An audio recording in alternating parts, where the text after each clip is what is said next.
Josiah Loftis.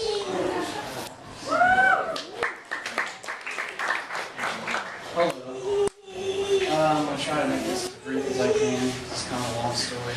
But I was raised by the one and only David William Loftis. And that was interesting growing up at Colonial.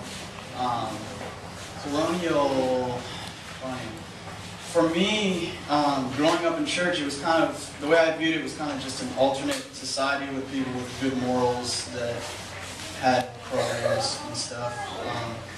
People would tell me things like they had peace and they got this feeling of like the Holy Spirit, and I just was like, no, you don't. And outside of that, I kind of had a life that I started my freshman year of high school, where I started doing drugs. I started smoking weed, drinking, and I was kind of doing that at school and at church. I thought of myself as a people pleaser, so I would go to church and I kind of claimed the faith, claimed Christ. I've probably been baptized like 3 times, rededicated my life like 18 times or something. But yeah, I would live that life at church, and for my family, I had all my best friends and my family and like the most beautiful girl in the youth group, and I just was happy with that. And then I had my separate life with my friends, trying to please them, doing drugs and just feeling good. I just was, my main goal was to be comfortable, and I wasn't really concerned with anybody else, just really selfish. And it was when my other life was revealed to my family and friends is when things kind of got ugly. All my good friends found out about it. My girl at the time found out about it. My family, and my family stuck around, but all my friends, this girl left, gone, and all of a sudden I'm alone. And so the idol factory, concept, we're just replacing idols with idols. And my family and friends and drugs, I just replaced them with more drugs, and it just got really bad and really ugly. Started dabbling with really hard stuff. And eventually, it just broke me. I started getting really depressed and realizing how I was just a comfort seeker, and kind of started blaming a lot of things, just other things in my family and myself, and just got really just wallowing in self-pity, which is just a warped sense of pride.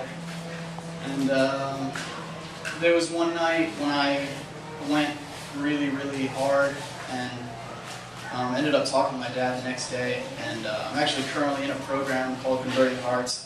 A couple of my friends here from there. It's like a Christ-based rehabilitation program, basically, where they kind of go against the 12 steps, because their idea is like, being idol factories, we're never really gonna be able to replace drugs with anything else, because if we replace drugs with a girl, she's gonna let you down because she's earthly, and music, that's gonna let you down. Work, anything really that's earthly is gonna let you down because it's not Christ. And I think Converting Hearts was probably the best thing that's happened to me, because I kind of was separated from everything, separated from my life with my Coblin family, separated from the drug scene. That was obviously really good.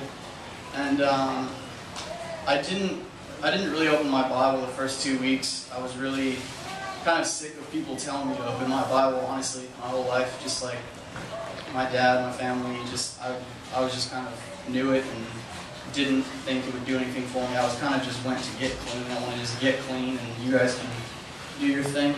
But I ended up asking a lot of questions and doubting a lot, which I think was really healthy for me, because I actually had an opportunity to doubt and ask big questions, and it was appropriate, as opposed to the other environments I was in. I felt uncomfortable asking questions and doubting. And so there was this guy, Rob Stansberry, who spoke at one of my summer camps in high school. It was just really weird that he showed up to speak to us every Tuesday. And the last thing he said to me was really weird, because the last thing he said to me, because we used to meet 6 months before I actually went to rehab, was, "You're a drug addict, you need to go to rehab." And I kind of just blew him off, hung up on him. And when he walked up, I didn't even know he was coming. He walked in, and we just started laughing, because it was really ironic. That was the last thing he said to me. But I asked him a lot of really big questions. He's really smart.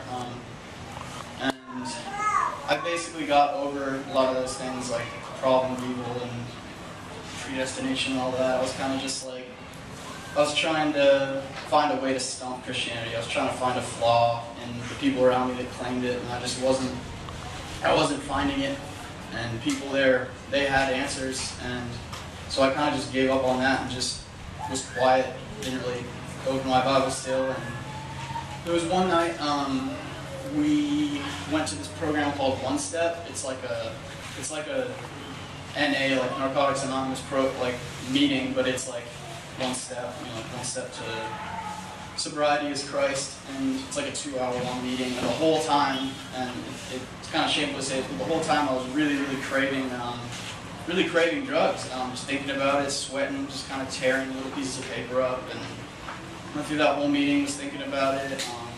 Driving back to the house where we have the program, I was thinking about it for about 3 hours, and I just felt miserable. I think I felt more lonely than like the most lost planet in the universe. I just felt awful, and just was craving some kind of hope, because I was just thinking about everything I messed up, stolen from people, friends gone, girl gone.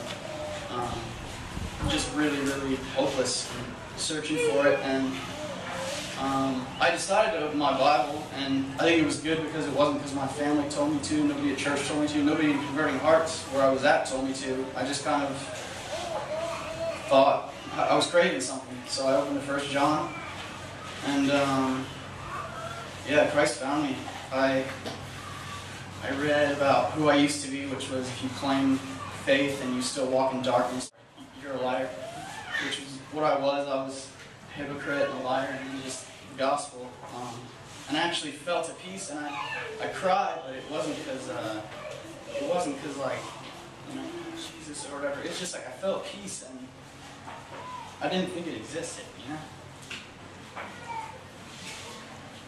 So, yeah.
Yeah, Christ found me.